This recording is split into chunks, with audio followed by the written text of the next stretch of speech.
LA investigating the body found in fire at Clandestine Cannabis Lab in Green Meadows. Los Angeles police are investigating an explosive and deadly fire at the Green Meadows industrial site early Saturday after a body was recovered amid an illegal cannabis operation, fire and police officials said. The body appears to be that of a man, although officials have yet to confirm the person's identity, said Brian Humphrey, the Los Angeles Fire Department spokesman. Officer Hadir Chavez, an LAPD spokesman, said that a second person was transported to a hospital in critical condition, though he had no additional information on the cause or the nature of the person's injuries. Chavez said that the operation uncovered at the industrial building in the 800 block of East Manchester Avenue was being investigated at the legal butane honey oil clandestine lab. Butane honey oil is a potent product made using highly flammable butane to heat marijuana extract. The process is considered volatile and extremely dangerous, and such underground operations are illegal despite the broader legalization of many cannabis products in California. Humphrey said that 113 firefighters blazed the battle for more than an hour after arriving on scene to the sound of explosions following a 911 call about 1:15 a.m. Humphrey said the building was about 100 feet long by 50 feet wide and appeared abandoned from the outside, but that didn't add up given the explosiveness and the strength of the fire. As firefighters began trying to knock down the blaze, they realized that some sort of cannabis operation had been underway inside. Humphrey said there were cannabis products, processing equipment, and some sort of gas cylinders lying around. They fought to enter the building, then they were pushed back as the fire grew and the building gave way. The blaze initially threatened other surrounding buildings, but firefighters were able to contain it to the one building, Humphrey said. After containing the fire and entering the site further, firefighters found the body. A team from the Los Angeles Coroner's Office also responded to the scene and removed the body. The hash oil produced in such labs have been increasingly popular, particularly with the rise of electronic cigarettes, but they have also caused many explosions in Southern California, landing hash chefs and other bystanders in burn centers with catastrophic injury.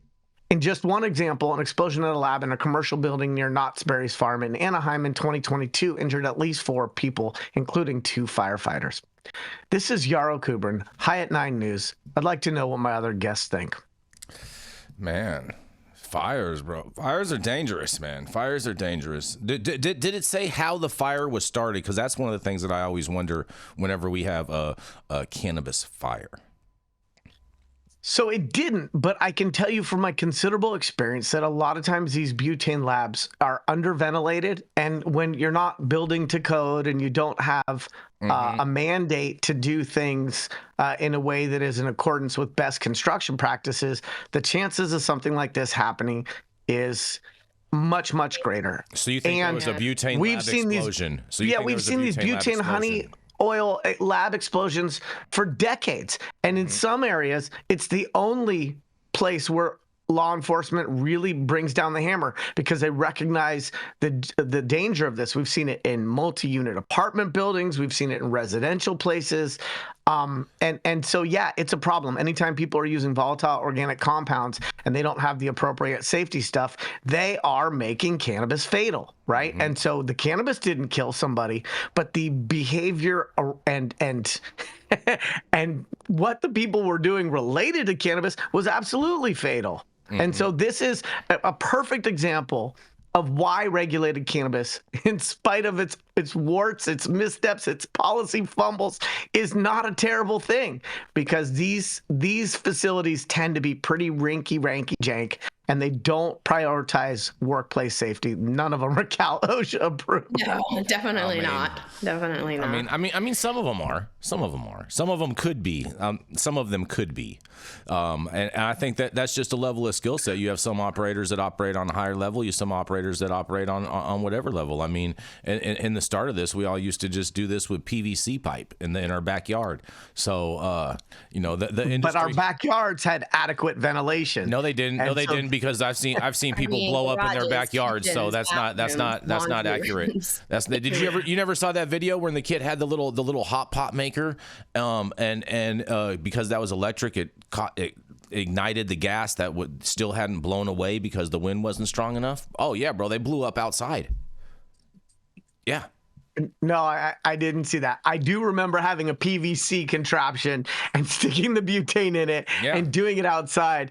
But even when we were doing things in the medical days, We used real electricians who built to code. We used real HVAC people who built to code. And even with that, if you don't have specialists who understand the potential risk of toxic and volatile and explosive gases, the chances that this is going to continue to happen on the unregulated market, unfortunately, in my opinion, remain very high.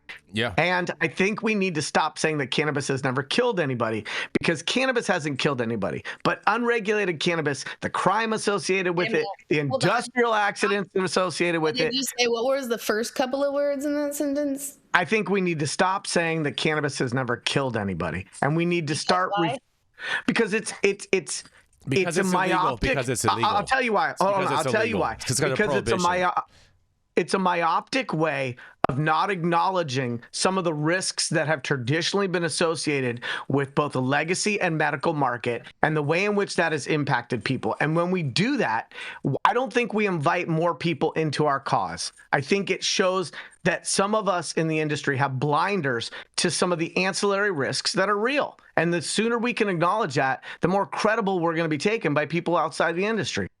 The only real risks around this plant are the ones that law enforcement has been raking over everybody's lives for the last, 90-something years, okay? Last 100 years. All of the lies we've been told, like that, I get that from what you're saying. I cannot get with you what you just stood on. I cannot. Yeah, so tell that to the young man who got shot in the back of his head in Sebastopol in about 2012 because out-of-state people came to broker cannabis. Instead of paying him, they shot him in the back of the head. But Yarrow, but that's because of prohibition. I'm talking about that is because of prohibition. This plant will kill us by intaking it, by using it. It will make us crazy. We're going to kill our kids. We're going to not be able to be functioning adults. Bullshit. Right, but I think that you're conflating the argument. You're conflating the argument that I'm making.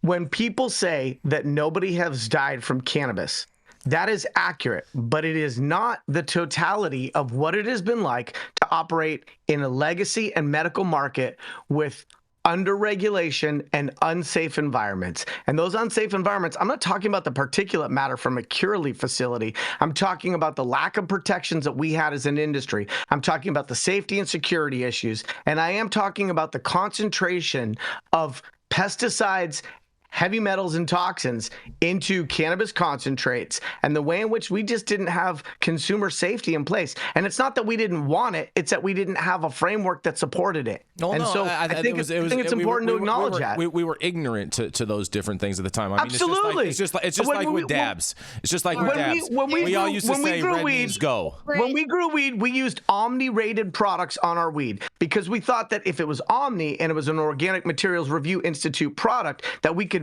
freely spray it on our flower and that we'd be okay. 10 years later, we learned actually just because it's organic doesn't mean it should be heated and aerosolized and absorbed through the lungs alveoli. So what, Yarrow, all of this would not have even been a topic of discussion if this plant hadn't been criminalized and if we hadn't been sold 100%. She's right about that, Yarrow. 100%. She is more than right about that.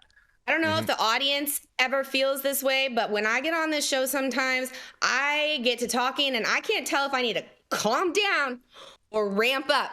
Yes. I don't know. I'm like stuck somewhere in the middle right now. Oh, go with both. All right. Well, on that, we're going to go to a commercial so Mandy can cool down real quick, and we'll be right back.